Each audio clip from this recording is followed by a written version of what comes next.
না বসে তাহলে সেটা ভালো হবে, কিন্তু অন্যান্য হাদিস দ্বারা প্রমাণিত আছে যে জানাজার সেই খাটিয়া কাঁধ থেকে নামানোর পূর্ব পর্যন্ত বসা যায়।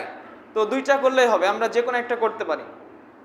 এবার জানাজা নিয়ে যখন খাটিয়া নিয়ে যখন কবরস্থান নিয়ে চলে যাওয়া হলো, কবরস্থানে নিয়ে যাওয়ার পরে এখন মাইয়েতকে যারা দাফন করবে, কবরস্থানে রাখবে, তারা কিভাবে রাখবে? আবু ইসহাক রাদিয়াল্লাহু তাআলা আনহু বলেন, আন্না আব্দুল্লাহ ইবনে ইয়াজিদ রাদিয়াল্লাহু তাআলা আনহু আদখালাল মাইয়িতা মিন কিবালি রিজলাইল কবর। আব্দুল্লাহ ইবনে ইয়াজিদ রাদিয়াল্লাহু তাআলা আনহু মৃত ব্যক্তিকে তার পায়ের দিক থেকে কবরে নামাতেন। পায়ের দিক বলতে রাসূল সাল্লাল্লাহু আলাইহি সাল্লামের সুন্নাহ হলো, এবং তিনি বলছেন হাযা মিনাস সুন্নাহ, এটাই হলো রাসূল সাল্লাল্লাহু আলাইহি সাল্লামের সুন্নাহ। এখান থেকে কি বোঝা গেল? যখন মৃত ব্যক্তিকে কবরে নামানো হবে তখন দক্ষিণ সাইড দিয়ে নামানো হবে। কথা মনে বোঝাতে পারলাম না? মানে মৃত ব্যক্তিকে যখন শোয়ানো হবে তখন তার পা কোন দিকে থাকবে? দক্ষিণ দিকে। তো রাসূল সাল্লাল্লাহু আলাইহি ওয়াসাল্লামের সুন্নাহ হলো যখন কবরে নামানো হবে তখন কোন দিক থেকে নামানো হবে? তার পায়ের দিক থেকে নামানো হবে। আমরা এইভাবে নামানোর চেষ্টা করব।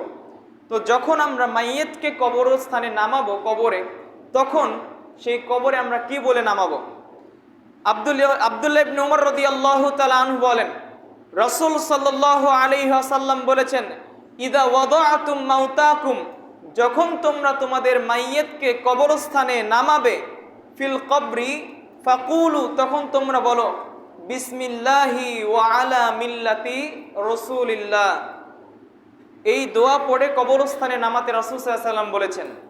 তো যারা মুসলিম, অন্তত যাদের ইসলাম টিকে রয়েছে, তাদের ক্ষেত্রে এই দোয়া বলতে হবে, বলা সুন্নাহ। রাসূল সাল্লাল্লাহু আলাইহি ওয়াসাল্লাম বলতে বলেছেন, যখন কোনো মাইয়েতকে কেউ কবরস্থানে নামাবে তখন তাকে বলতে হবে বিসমিল্লাহি ওয়া আলা মিল্লাতি রাসূলিল্লাহ, এই দোয়া বলতে হবে। তো মৃত ব্যক্তিকে যখন আমরা দাফন দিলাম, এখন দাফন দেওয়ার পর থেকে আমাদের কি কি করণীয়, এগুলো আস্তে আস্তে আসবে।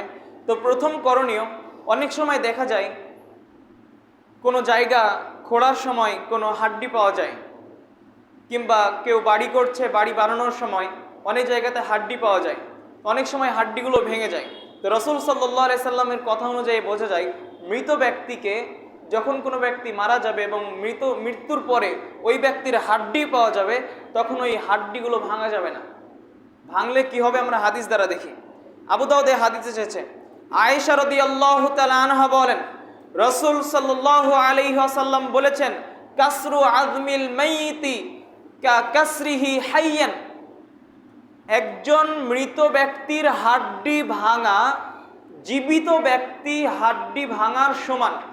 অর্থাৎ মৃত ব্যক্তির হাড্ডি ভাঙা জীবিত ব্যক্তির হাড্ডি ভাঙার সমান। আর ইবনে মাজাতে একটা রেওয়ায়াত এসেছে, সেটি হলো ফিল ইসমি, পাপের দিক দিয়ে। অর্থাৎ কোনো একজন ব্যক্তি জীবিত রয়েছে, এখন এই জীবিত ব্যক্তির হাড্ডি যদি কেউ ভেঙে দেয় তাহলে তার যেই গুনাহ হবে, মৃত ব্যক্তির হাড্ডি যদি কেউ ভাঙে তাহলে একই গুনাহ হবে। আচ্ছা বলেন, জীবিত থাকা অবস্থায় যদি মৃত ব্যক্তির শরীর কাটা হয় তাহলে কেমন গুনাহ হতে পারে? তো মৃত্যুর পরে যারা মৃত ব্যক্তির দেহ কাটে তাহলে তাদের কি হবে?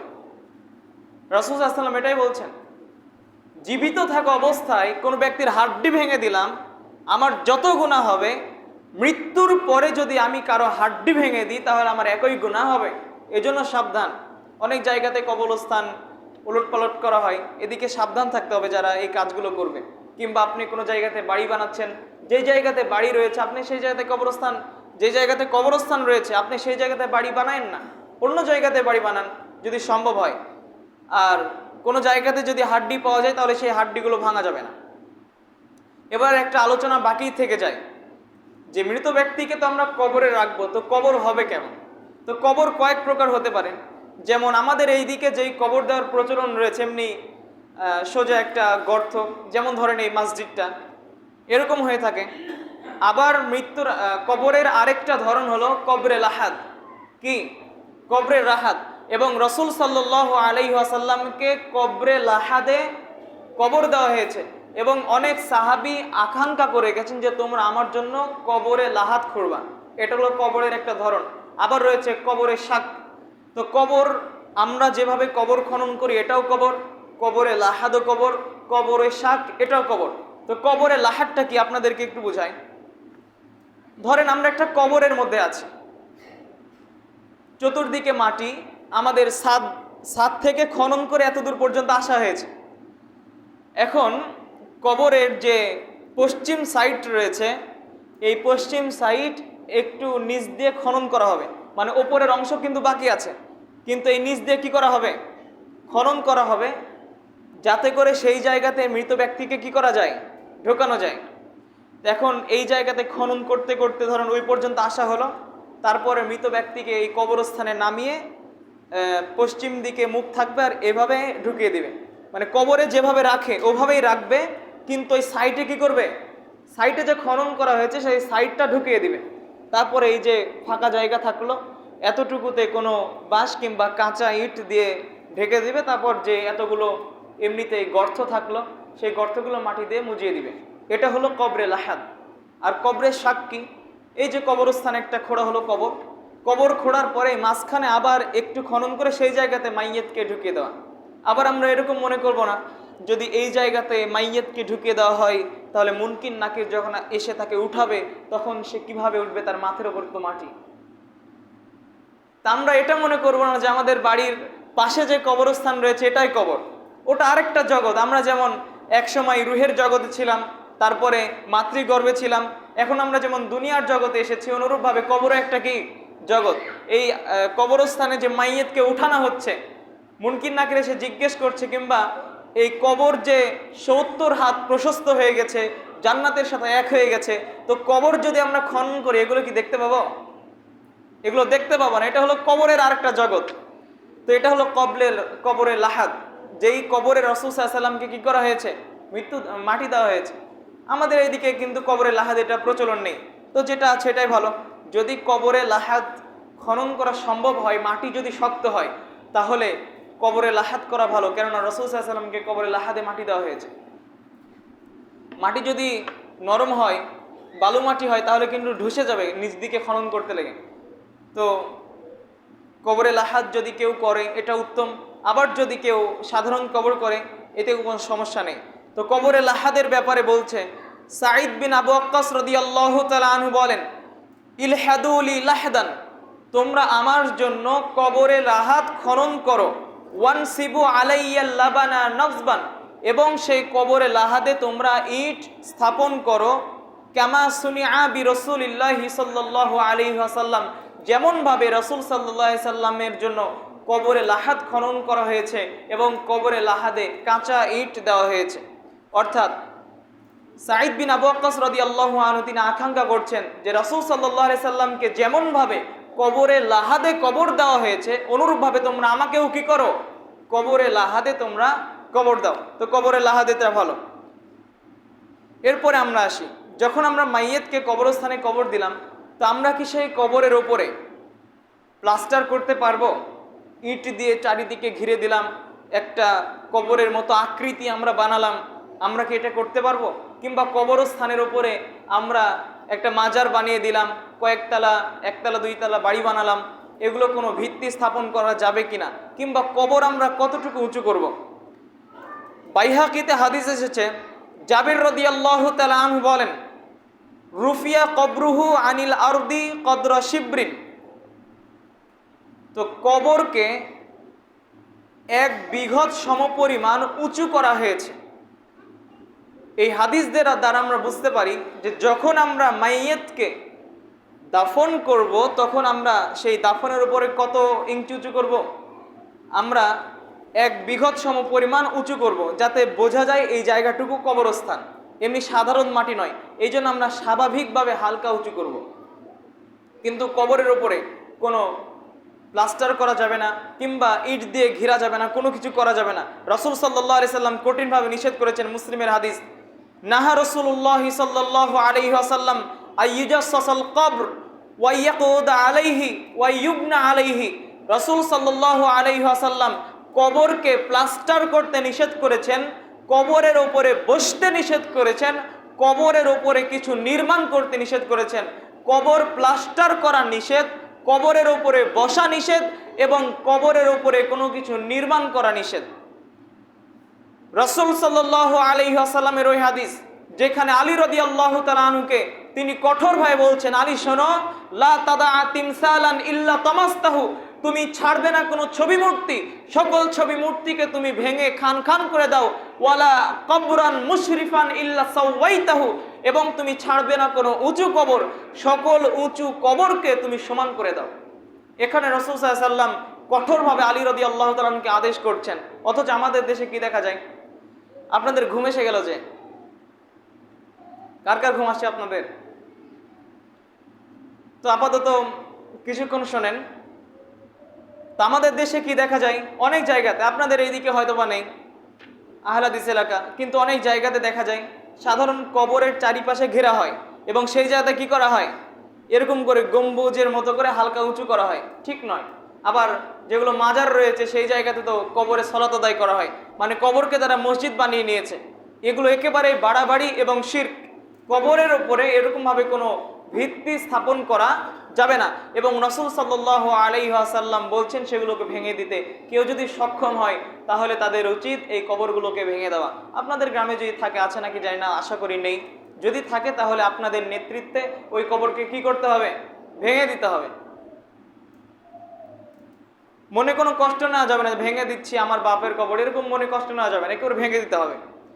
তো এরপরে আমরা আসি, কবরস্থানে আমরা যখন মাটি দিব, মাটি কিভাবে দিব?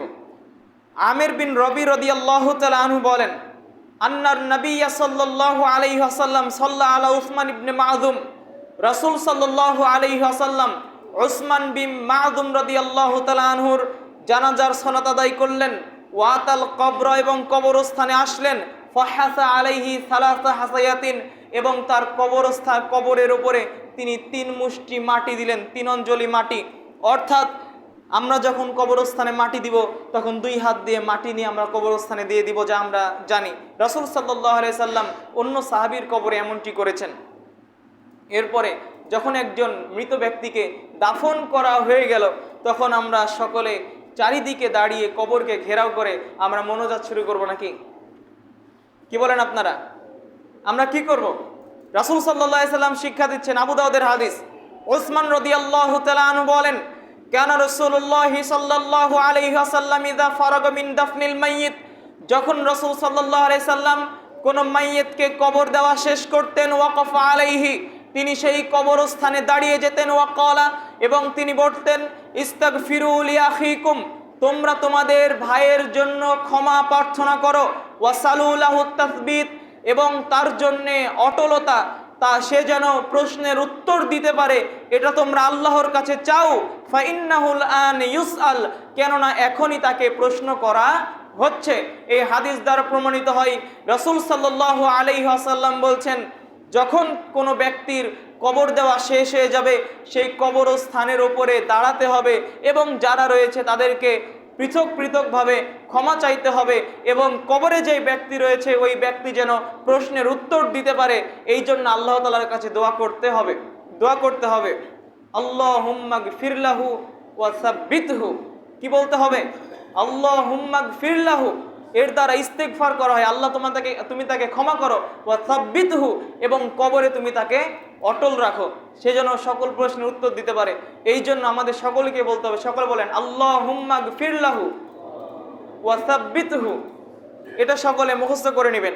তাহলে রাসূল সাল্লাল্লাহু আলাইহি সাল্লাম আমাদেরকে আমল শিক্ষা দিচ্ছেন, কাউকে কবর দেওয়ার পর আমাদেরকে এই দোয়া পড়তে হবে, সম্মিলিত মোনাজাত করতে হবে, এটা রাসূল সাল্লাল্লাহু আলাইহি সাল্লাম শিক্ষা দেননি, এটা বিদআত।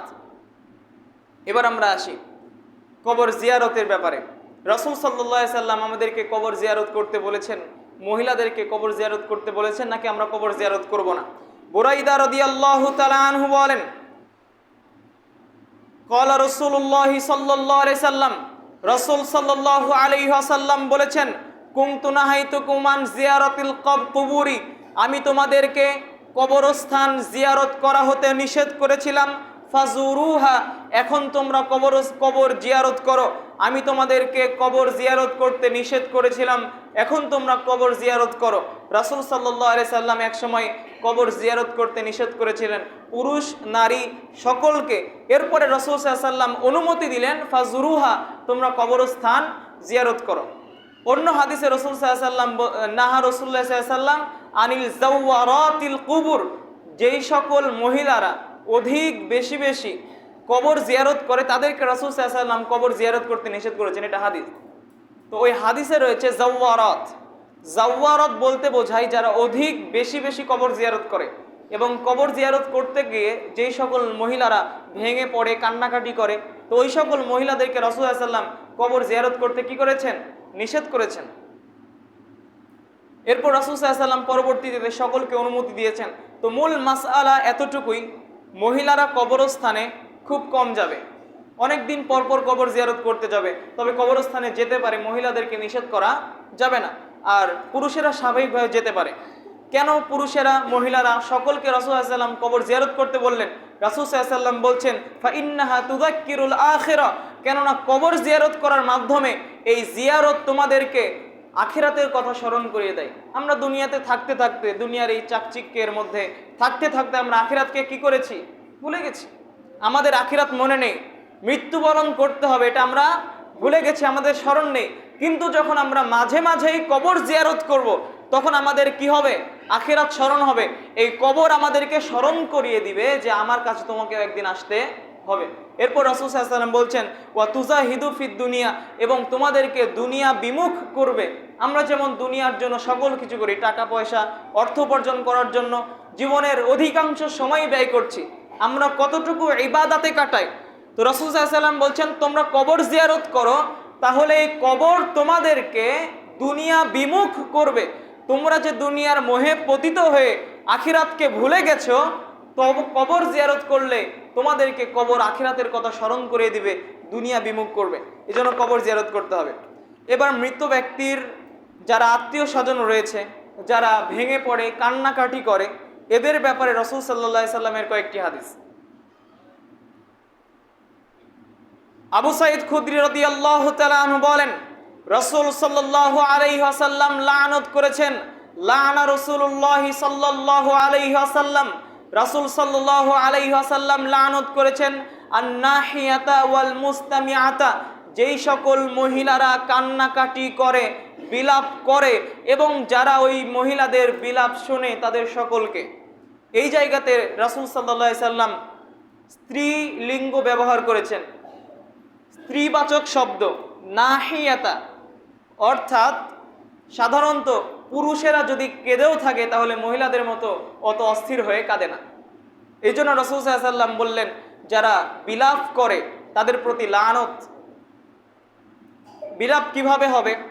এমন কান্নাকাটি করছে যে কান্না করতে করতে নাম নিয়ে নিয়ে কান্নাকাটি করে। আপনাদের এইদিকে আছে হয়তো বা, অনেকে শুনেছেন, মানে অমুকের সন্তান অমুক চলে গেল, এটা হলো সেটা হলো, মানে এগুলো নিয়ে মানে নাম ধরে ধরে সুর করে কান্নাকাটি করে, কবিতার মতো কিংবা গানের মতো করে। একটা মজার কথা বলি, তো একটা মাইয়েতের ওখানে আছি আমি, ওই জায়গাতে মেয়ে ওভাবে নাম ধরে ধরে, মানে একজন মহিলা হঠাৎ করে এসে ওরকমভাবে কান্নাকাটি করছে। মানে কিছুদিন আগে ওই মহিলার স্বামীও মারা গেছে, আর তার কিছুদিন পরে ওই মহিলার স্বামীর ভাই মারা গেছে। তো এসে ওরকম কান্নাকাটি করছে বয়স্ক মহিলা। তো আমি তার দিকে লক্ষ্য করলাম যে কবিতা মিলানোর জন্য কিন্তু ওজন লাগে, অন্তমিল থাকতে হয়, প্রত্যেকটা কবিতার শুরুতে আর শেষে কি থাকে? মিল থাকে। তো ওই মহিলা কিন্তু আসলে কবি না, কিন্তু এমনভাবে কান্না করছে, মানে এত শোকাহত হয়ে গেছে যে ওনার মুখ দিয়ে যেটা বাহির হচ্ছে এটা কবিতার মতো হয়ে যাচ্ছে। আমি এটা লক্ষ্য করলাম, আপনারা লক্ষ্য করবেন। তো এভাবে কিন্তু কান্নাকাটি করা ঠিক না। কান্নাকাটি করছে এই যে নাম ধরে ধরে, চিল্লামিল্লি করে, আওয়াজ করে, আবার মাথার চুল ছেড়ে নিজের গালে আঘাত করে, কাপড় ছিঁড়ে ফেলে। অনেকে কান্না করতে করতে কি হয়ে যায়? বেহুশ হয়ে যায়। এই যারা এরকম কান্না করতে করতে বেহুশ হয়ে যায়, এদের প্রতি রাসূল সাল্লাল্লাহু আলাইহি ওয়াসাল্লাম লানত করেছেন। আর যারা এই কান্না শ্রবণ করে তাদেরকেও লানত করেছেন। এমনি যদি মৃত ব্যক্তিকে দেখতে গিয়ে ওটা মানে কানে চলে আসে সমস্যা নেই, কিন্তু সেই জায়গাতে বসে থেকে শুনছে, এদের উপর লানত। যারা শোনে তাদেরও লানত, তাদের উপরেও লানত, আর যারা এরকম কান্নাকাটি করে তাদের উপরেও লানত। তো এটার ভয়াবহতা অনেক বেশি। এই জন্য আমাদের প্রত্যেকের উচিত আমরা আমাদের পরিবারের সদস্যদের বলবো যে যখন আমি মারা যাব, মারা তো যেতেই হবে, কি বলেন আপনারা? মারা তো যেতেই হবে, তো যখন আমি মারা যাব তখন তোমরা কেউ কাঁদবা না, এভাবে বলতে হবে। এমনকি রাসূল সাল্লাল্লাহু আলাইহি সাল্লাম তার পরিবারের সদস্যদের কাছে এই অঙ্গীকার নিয়েছেন যে আমি যখন মারা যাব তখন তোমরা কেউ কাঁদবা না। আমি আপনি আপনি আপনার স্ত্রীর কাছে কেমন প্রিয়, আপনার আত্মীয় স্বজনের কাছে কেমন প্রিয়, তার চাইতে অনেক অধিক বেশি প্রিয় রাসূল সাল্লাল্লাহু আলাইহি সাল্লাম পৃথিবীর মানুষের কাছে। তো তিনি যখন মারা যাবেন তখন মানুষেরা কেমন অস্থির হবে। এই জন্য রাসূল সাল্লাল্লাহু আলাইহি সাল্লাম প্রথমে অঙ্গীকার নিয়েছেন। যেমন উম্মে আতিয়া রাদিয়াল্লাহু তাআলা আনহা বলেন, আখাযা আলাইনা রাসূলুল্লাহ সাল্লাল্লাহু আলাইহি সাল্লাম আন লা নানুহা, রাসূল সাল্লাল্লাহু আলাইহি সাল্লাম আমাদের থেকে অঙ্গীকার নিয়েছেন যাতে করে আমরা বিলাপ না করি। এবার একটা ভয়াবহ হাদিস, আপনি যে দুনিয়াতে থেকে মৃত ব্যক্তির জন্য এরকমভাবে কান্নাকাটি করছেন, আপনার এই কান্নাকাটির জন্য মৃত ব্যক্তিকে কবরে শাস্তি দেওয়া হয়। এই হাদিসটা অনেক গুরুত্বপূর্ণ, সকলে ব্যাখ্যাটা মনে রাখার চেষ্টা করবেন। ইবনে উমর রাদিয়াল্লাহু তাআলা আনহু বলেন, রাসূল সাল্লাল্লাহু আলাইহি ওয়াসাল্লাম বলেছেন, আল মাইয়িতু ইউআযাবু ফি কবরিহি বিমা নিহা আলাই, মৃত ব্যক্তির জন্য যে বিলাপ করা হয়, এই বিলাপ করার কারণে মৃত ব্যক্তিকে কবরে শাস্তি দেওয়া হয়। আপনি দুনিয়াতে যে কান্নাকাটি করছেন, বিলাপ করছেন, অস্থিরভাবে কান্নাকাটি আওয়াজ নিয়ে, শব্দ নিয়ে, এইভাবে কান্নাকাটি করার কারণে কবরস্থানে ওই ব্যক্তিকে শাস্তি দেওয়া হচ্ছে। এই হাদিসের ব্যাখ্যা কি? একটু মনোযোগ দেন। আল্লাহ তাআলা বলছেন, লা তাজিরু ওয়াজিরাতু উইজরা উখরা, একজন আরেকজনের পাপ বহন করবে না। তো মৃত ব্যক্তি মারা গেছে, তো দুনিয়াতে যেই ব্যক্তি কান্নাকাটি করলো, এই ব্যক্তির কান্নাকাটি করার কারণে কবরে কেন তাকে শাস্তি দেওয়া হবে? আল্লাহ তাআলা তো বলছেন কারো পাপ কারো বহন করে না, সে কান্না করলো, দোষ তো তারই, কবরস্থানের ব্যক্তিকে কেন? এই হাদিসের ব্যাখ্যা করা হয়েছে এরকম ভাবে, যে ব্যক্তি মৃত্যুবরণ করলো সেই ব্যক্তি যদি এমন হয় পরিবারের লোকদেরকে ওসিয়ত করে গেছে আমি যখন মারা যাব তখন তোমরা কি করবা? কাঁদবা। এরকম ভাবে যদি ওসিয়ত করে যায়, অথবা পরিবারের লোকেদের অভ্যাসী কিন্তু সে কি করে না? নিষেধ করে না, লোকদেরকে নিষেধ করে না যে এরকম করা হবে না। তো এমন কোন ব্যক্তি যদি হয় যেই ব্যক্তি পরিবারের লোকদেরকে ওসিয়ত করে যায় কান্না করার, কিংবা পরিবারের লোকদেরকে এরকম শিক্ষা দেয় না, ওই ব্যক্তির কবরে শাস্তি দেওয়া হবে। এই জন্য আমরা সকলে আমাদের পরিবারের লোকেদের কাছ থেকে অঙ্গীকার নেওয়ার চেষ্টা করব। তবে একটা বিষয়, আমি আপনি যতই কঠিন হৃদয়ের মানুষ হই না কেন, আমার আপনার হৃদয় যদি পাথরের চাইতেও কঠিন হয়, শক্ত হয়, তবে আপনজন যখন মৃত্যুবরণ করবে তখন এমনি এই পাথর ফেটে পানি বাইর হবে। নিজের অজান্তে, নিজের না চাওয়া সত্ত্বেও কান্না আসবে। রাসূল সাল্লাল্লাহু আলাইহি সাল্লামেরও কান্না এসেছে, কিন্তু সেই কান্নার সাথে কোনো শব্দ থাকা যাবে না, সেই কান্নার সাথে অনুরূপভাবে বিলাপ থাকা যাবে না। চুল ছিঁড়ছে, নিজের শরীরে আঘাত করছে, কাপড় ছিঁড়ে ফেলছে, অজ্ঞান হয়ে যাচ্ছে, এরকম হওয়া যাবে না। আনাস রাদিয়াল্লাহু তাআলা আনহু বলেন, শাহিদতু বিনতান লিন নবী সাল্লাল্লাহু আলাইহি ওয়াসাল্লাম তুদফান, রাসূল সাল্লাল্লাহু আলাইহি ওয়াসাল্লামের মেয়েকে যখন কবরে দাফন করা হয় তখন আমি সেই জায়গাতে উপস্থিত ছিলাম। ওয়া রাসূলুল্লাহ সাল্লাল্লাহু আলাইহি সাল্লাম জালিসুন ইনদা কবরি, রাসূল সাল্লাল্লাহু আলাইহি সাল্লাম তখন কবরস্থানে বসেছিলেন। ফারাআইতু আইনাইহি তাদআমানে, তখন আমি দেখছি তার দুই চোখ তাদমাআনে, অশ্রু প্রবাহিত করছে, অর্থাৎ রাসূল সাল্লাল্লাহু আলাইহি সাল্লাম কান্না করছে। আনাস রাদিয়াল্লাহু তাআলা আনহু বলেন, যখন রাসূল সাল্লাল্লাহু আলাইহি সাল্লাম তার মেয়ের কবরস্থানের পাশে বসেছিল, যখন তার মেয়েকে দাফন করা হচ্ছে, তখন রাসূল সাল্লাল্লাহু আলাইহি সাল্লাম কি করছিলেন? কাঁদছিলেন, কান্না করছিলেন। তো এটা আসবে স্বাভাবিক, কিন্তু রাসূল সাল্লাল্লাহু আলাইহি সাল্লাম কি উচ্চ আওয়াজে কেঁদেছেন কিংবা বিলাপ করেছেন কি? করেননি। কাজেই আমাদের সামান্য কান্না আসতে পারে, কিংবা আমরা এরকম মনে করব না যে সেই চোখের পানি যদি মাটিতে ফেলে, মাটিতে পড়লে এটা হবে সেটা হবে, এমনি অশ্রু আসতে পারে, এটা স্বাভাবিক। তো আমরা বিলাপ করব না ইনশাআল্লাহ। আমরা আলোচনার শেষ দিকে এসেছি। রাসূল সাল্লাল্লাহু আলাইহি ওয়াসাল্লাম আমাদেরকে শিক্ষা দিচ্ছেন যে যখন কোনো ব্যক্তির পরিবারের লোক মৃত্যুবরণ করবে, তো প্রতিবেশীর দায়িত্ব কি ওই লোকেদের প্রতি। ধরেন একটা পরিবারের যিনি রোজগার করত সে মারা গেছে, কিংবা পরিবারের কোনো সদস্য মারা গেছে, এখন যে মারা গেছে তার তো পরিবারের সদস্যরা জীবিত, এখন তাদের প্রতি প্রতিবেশীর দায়িত্ব কি? রাসূল সাল্লাল্লাহু আলাইহি ওয়াসাল্লাম বলছেন যে লাম্মা জাআ নাইয়ু জাফর হিনা কুতিলা, জাফর রাদিয়াল্লাহু তাআলা আনহু যখন শহীদ হলেন, মৃত্যুবরণ করলেন, তো রাসূল সাল্লাল্লাহু আলাইহি সাল্লাম আদেশ করছেন এইভাবে, ইসনাউ লি আলি জাফর তাআমান, তোমরা জাফরের পরিবারের সদস্যদের জন্য তোমরা খাদ্য প্রস্তুত করো। ফাকাদ আতাকুম ইয়াশগুলুকুম, কেননা জাফরের পরিবারের লোকেদের কাছে এমন কিছু এসেছে যা তাদেরকে ব্যস্ত রাখবে, অর্থাৎ তারা কষ্টের মধ্যে থাকবে। এই হাদিস দ্বারা কি বোঝা যায়? রাসূল সাল্লাল্লাহু আলাইহি ওয়াসাল্লাম বলছেন যার পরিবারের লোক মারা গেল তোমরা তাদেরকে খাবার দাও, তাদের জন্য তোমরা খাবার প্রস্তুত করো। আর উল্টা আমরা কি করি? যার পরিবারের সদস্য মারা যায় আমরা তাদের ঘাড়ের উপরে চেপে বসি আর বলি তোমাকে 3 দিনে খাওয়াতে হবে, 7 দিনে খাওয়াতে হবে, 40 দিনে খাওয়াতে হবে, মসজিদে হাদিয়া দিতে হবে। রাসূল সাল্লাল্লাহু আলাইহি ওয়াসাল্লাম বললেন তাদেরকে খাওয়াতে, আর আমরা তাদের ঘাড়ের উপরে বসে খাই। তো তাদের লোকেরা যে তাদের থেকে খাচ্ছে কিংবা মৃত ব্যক্তির জন্য লোকেরা যে খাওয়াচ্ছে, এটার মোটামুটি 5টি কারণ রয়েছে যেই কারণে খাওয়ানো যাবে না। প্রথম কারণ, রাসূল সাল্লাল্লাহু আলাইহি ওয়াসাল্লাম খাওয়াতে বললেন আর লোকেরা খাচ্ছে, তাহলে রাসূল সাল্লাল্লাহু আলাইহি ওয়াসাল্লামের কথার বিপরীত কাজ করছে লোকেরা। রাসূল সাল্লাল্লাহু আলাইহি ওয়াসাল্লামের সুন্নাহর এটা মুখালেফ, বিপরীত, এই জন্য এটা করা যাবে না। এটা হলো জাহিলি নীতি, জাহিলি যুগে মানুষের এভাবে খাওয়াতো। তৃতীয়ত, রাসূল সাল্লাল্লাহু আলাইহি সাল্লাম এর কথা থেকে বোঝা যায় যে মৃত ব্যক্তিদের উপরে এটা একটা চাপ দেওয়া হয়, যারা জীবিত রয়েছে তাদের উপর চাপ দেওয়া হয়। যদি লোকটা গরিব হয়ে থাকে, দরিদ্র, তাহলে তার থেকে আমরা খেতে চাচ্ছি, কিংবা সেও মনে করছে 40 দিনে খাওয়াতে হবে, এটা তার উপরে একটা চাপ যদি দরিদ্র হয়। আবার শেষের দিকে যে ওই ব্যক্তিরা মৃত ব্যক্তির কষ্টের বিষয়টা ভুলে যায় এবং তারা মানুষদেরকে খাওয়াতে ব্যস্ত হয়ে যায়। এটা সুন্নাত পরিপন্থী কাজ। একটা জিনিস মনে রাখবেন, মৃত ব্যক্তির জন্য যেটা দেওয়া হয় সেটা হলো সাদকা। সেটা কি? মৃত ব্যক্তির জন্য যা খাওয়ানো হয় সেটা কি? সাদাকা। তো আপনি মাইক্রো নিয়ে যাচ্ছেন সাদাকা খাওয়ার জন্য, ওটা তো মানুষের ময়লা। আপনি কেন মাইক্রো নিয়ে মানুষের সাদাকা খাওয়ার জন্য যাবেন? এমনি যদি আপনাকে বলি 100 টাকা সাদকা দিলাম, আপনি নেবেন কি? নেবেন না। তাহলে আপনি কেন খাচ্ছেন? ওটা তো সাদাকা।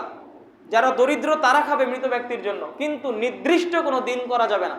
যদি নির্দিষ্ট দিনে এরকম খাওয়ানো হয় তাহলে শিরিক হবে, আর খাওয়াতে হবে বলে কেউ যদি খাওয়ায় তাহলে বিদআত হবে। এমনি খাওয়াতে পারে দরিদ্র লোকদেরকে। তো এবার আমরা শেষ করে দিই, যখন আমরা কোনো কবরস্থান দেখব তখন আমরা কি পড়ব? রাসূল সাল্লাল্লাহু আলাইহি সাল্লাম সাহাবীদেরকে শিক্ষা দিতেন, যখন তোমরা কবরস্থান দেখবা, কবর দেখবা, তখন তোমরা বলবা আসসালামু আলাইকুম আহলাদ দিয়ারে মিনাল মুমিনিন ওয়াল মুসলিমিন ওয়া ইন্না ইনশাআল্লাহু বিকুম লালাহিকুন নাসআলুল্লাহা লানা ওয়া লাকুমুল আফিয়া। এটা হলো দোয়া। আর বেশিরভাগ মানুষের মাঝে কি প্রচলিত আছে? আসসালামু আলাইকুম ইয়া আহলাল কুবুর। অথচ আসসালামু আলাইকুম ইয়া আহলাল কুবুর এই হাদিসটা যায়ীফ, হাদিসটা দুর্বল। আর আসসালামু আলাইকুম আহলাদ দিয়ারি মিনাল মুমিনিনা ওয়াল মুসলিমিন ওয়া ইন্না ইনশাআল্লাহু বিকুম লালাহিকুন নাসআলুল্লাহা লানা ওয়া লাকুমুল আফিয়া, এটা হলো সহিহ হাদিস, মুসলিমের হাদিস। কিন্তু সমাজের মধ্যে ওই যায়ীফ হাদিসটাই প্রচলিত আছে। তো যখন আমার নানুর মৃত্যুর দিন আমরা যখন এক জায়গাতে ছিলাম, তো আমার ছোট খালার শাশুড়ি এসেছে, তখন তারা আমাকে জিজ্ঞেস করলো কি দোয়া পড়তে হবে। তখন আমি বললাম যে আসসালামু আলাইকুম আহলাদ দিয়ারে, শেষ পর্যন্ত। তখন লোকেরা বলল না, উনি বলছে যে এই দোয়া তো আমি জীবনেও শুনিনি। এখন সাধারণ মানুষ তো এর বলছে যে আরও যে কত হাদিস বাহির হবে, দিন যত যাচ্ছে তত হাদিস, আবার নতুন নতুন হাদিস বাহির হচ্ছে, হাদিসের শেষ নেই, এরকম হয়ে বলছে। তখন আমার কাছে কয়েকটা বই ছিল, যেই বইগুলো সব মদিনাতে ছাপানো, বাংলাদেশি বই না, মুতুন বলা হয়। তো আমি ওই মুতুনের দোয়ার বই সম্পূর্ণটা, তো আমি ওনাকে দেখালাম, দেখেন এই বই তো বাংলাদেশের না, আমি লিখিনি, আমাদের কোনো উস্তাদরা লেখেনি, দেখেন এটা সৌদি আরবের লেখা, এই জায়গাতে কোন দোয়া দেওয়া আছে। আমি ওনাকে এরকম 2-3টা বই দেখালাম, তখন উনি একটু বিশ্বাস করলো। তো এরকম করা যাবে না, ভুল জিনিসটাই মানুষের মধ্যে প্রচলিত, আশ্চর্য বিষয়। মানে শয়তান কেমনভাবে কাজ করেছে, যেটা আসলে দুর্বল ভুল সেটাই মানুষ গ্রহণ করে আছে, আষ্টে পৃষ্ঠে ধরে আছে। সহিটা বললে মানবেও না, আবার সঠিকটা শিখতে চাইবে না। যদি বলা হয় যে এটা আপনি শিখুন, বলবে এত বড় দোয়া কিভাবে শিখবো। অথচ এই দোয়ার মধ্যে কি বলা হচ্ছে, আসসালামু আলাইকুম আহলাদ দিয়ার, হে কবরবাসী, হে মুসলিম মুমিন কবরবাসী, আপনাদের উপরে সালাম। মিনাল মুমিনিন ওয়া ইন্না ইনশাআল্লাহু বিকুম লালাহিকুন, আমরা অচিরে আপনাদের সাথে মিলিত হব, আমরাও কবরে যাব। নাসআলুল্লাহ, আমরা আল্লাহর কাছে চাই, লানা ওয়ালাকুম, আমাদের জন্য এবং আপনাদের জন্য, আফিয়া, সুস্থতা, শান্তি কামনা করি। এটা আমরা বলার চেষ্টা করব। আজকে থেকে জানাজার বিষয়ে আলোচনা শেষ হলো। আপনাদের সামনে আমি কয়েক জুমা থেকে জানাজা বিষয়ে আলোচনা করলাম, কিভাবে দাফন দিতে হবে, কিভাবে কাফন করতে হবে। আমার একবারে বলার ইচ্ছা ছিল, কিন্তু সময়টা শেষ হয়ে গেল। ইনশাআল্লাহ মানে 2-3 মিনিট আমি পুরো যে বক্তব্য কয়েক জুমা থেকে বিস্তারিতভাবে আলোচনা করলাম, আমি এই সকল বক্তব্যগুলো, কয়েকদিনের বক্তব্য আমি 2 থেকে 3 মিনিটের মধ্যে বলার চেষ্টা করব আগামী দিন। এবং সামনে থেকে যদি আল্লাহ তাআলা চাই, আমরা আমাদের এই পরকালের যাত্রা বিষয়ে আলোচনা আরও সামনের দিকে আগিয়ে নিতে পারি। যদি আল্লাহ তাআলা চাই, তাহলে আমরা অন্য বিষয়ে আলোচনা করতে পারি। সামনের দিকে আগানো বলতে, যখন আমরা দুনিয়া থেকে চলে গেলাম, আমাদের কবর যেতে হলো, তো কবরে যাওয়া আসা পর্যন্ত আমরা সব আলোচনা করলাম। এখন আমাদের কবরস্থানে আমরা চলে গেলাম, তো কবরে যাওয়ার পর আমাদের কি হবে, তো কবরের বিষয়টা আমরা ভালোভাবে জানতে পারি, অন্য বিষয়ে আলোচনা করতে পারি। আল্লাহ তাআলা যেটা সহজ করবে আলোচনা করা হবে। আপনারা সকলে কথাগুলো বোঝার এবং আমল করার চেষ্টা করবেন। আল্লাহ তাআলা আমাদের সকলকে তৌফিক দান করুক। আমরা বলি আল্লাহুম্মা আমিন।